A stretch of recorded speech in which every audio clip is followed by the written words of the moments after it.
Alright, so we got a fabulous update on some of these Sweet Baby Ink involved games. One of them being Flintlock, The Siege of Dawn, which, honest to God, you could see this game being a train wreck from a mile away.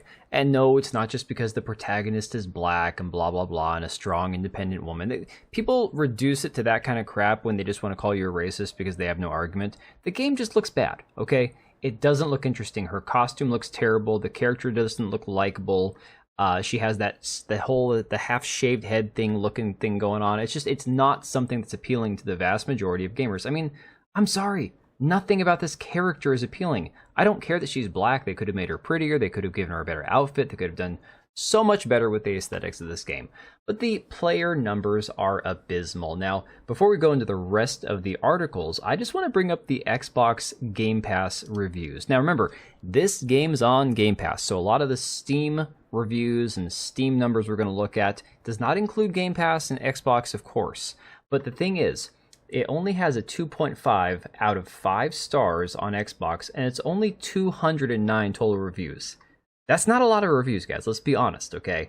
Now, obviously, most people who play a game don't take the time to review it. That's pretty much common sense. However, if you look at the vast majority of these reviews, 45% are 1 stars. And they say things like this. Unreal Engine 4 title with no pre-caching step during initial load. Game stutters frequently, uninstalled. The game's pretty lackluster. Movement feels bad, especially against shielded enemies. Tried to track multiple enemies if they aren't clumped up as a chore. Not horrible, but not good. Combat feels sloppy. Movement super sloppy. Dark Souls wannabe. Writing is pretty cringe. Reminds me of Forspoken. And remember, these people tried to sell this game as a better version of Forspoken. Okay. SBI detected anything touched by Sweet Baby Ink isn't fun and just ruins the game. Nah, dude, no thank you. More AAA trash. P.S. People saying don't pay attention to negative reviews. These people are incels, blah, blah, blah.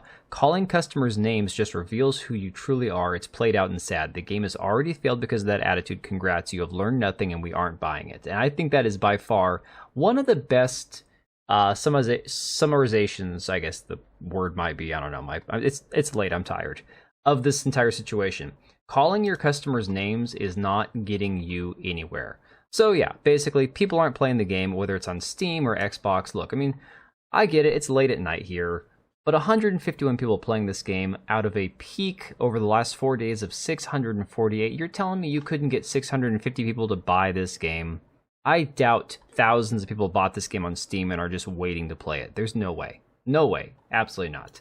Vera Dark even pointed out that her viewership for streaming Flintlock peaked at a higher peak than people who were playing the game when she was streaming it. She had 396 concurrent viewers earlier today watching her play this game, out of the only 221 people playing it at the same time.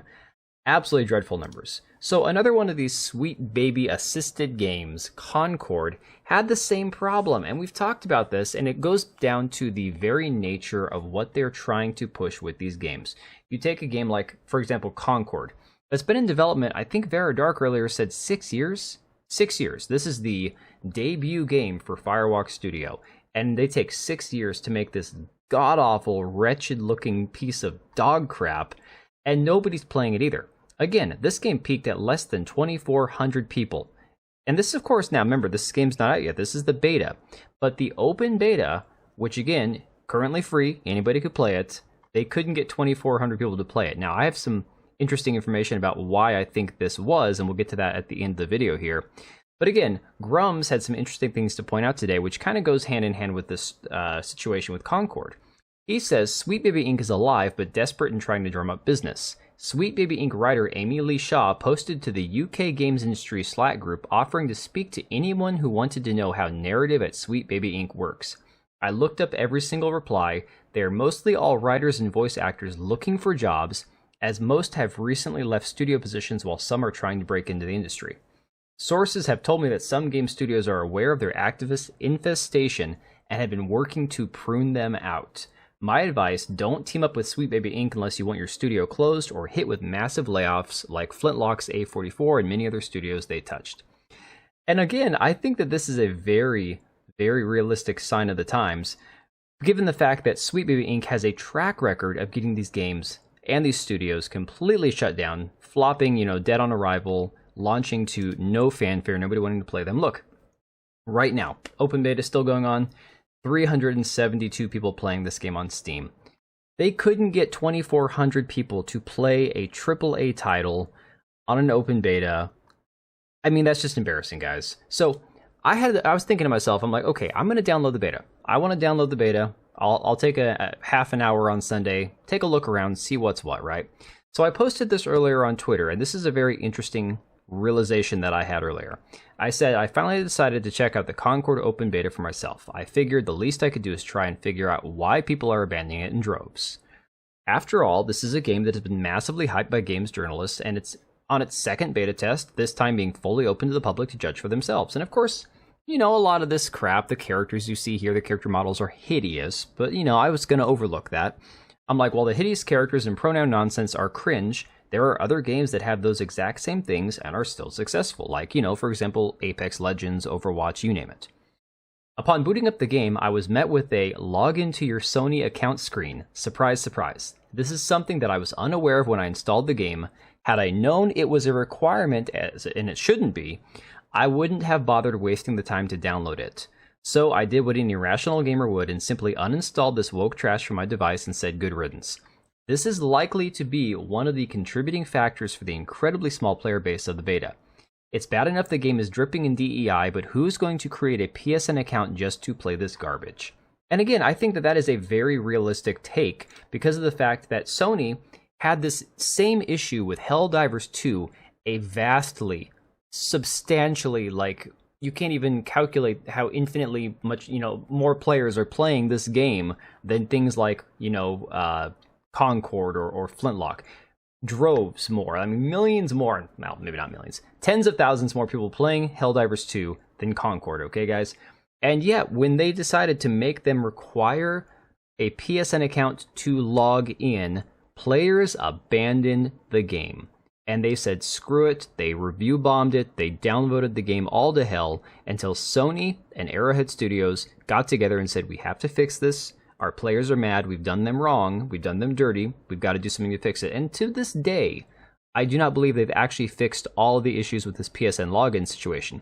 But again, if somebody like me, who was on the verge of just saying, you know, I just want to check out the game, I'll take a look at it, why not? So I downloaded it, 30 gigabytes or something like that, not too terrible.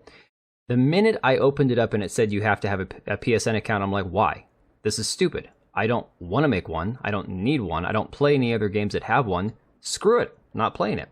I know I could not possibly be the only person to do this. There's no way that other people aren't doing the same thing. And for a game that's already struggling to get people to play it, where you're not doing anything new, that the gameplay is not imaginative, it's just another ripoff of Overwatch or any other sort of arena shooter, battle royale type game, who the hell wants to waste their time playing it? You know, it's just, I don't know. It's an asinine thing that we're seeing so many of these games now require the PSN account because they want to watch you like, you know, daddy wants to watch and make sure that you're not doing anything wrong, and they want to ban you if you say the wrong word or, you know, use any sort of gamer rhetoric. So I'm not a fan of giving these companies any more control than we have to. So let me know what you guys think about all this. I'm going to leave it right there. Again, these woke trash games that Sweet Baby Inc. has gotten involved in also have the same problem Helldivers did, where they're just trying to create these PSN login requirements, and I think it's idiotic, and it's time for it to end. So let me know what you guys think about all this, and I will catch you on the next one.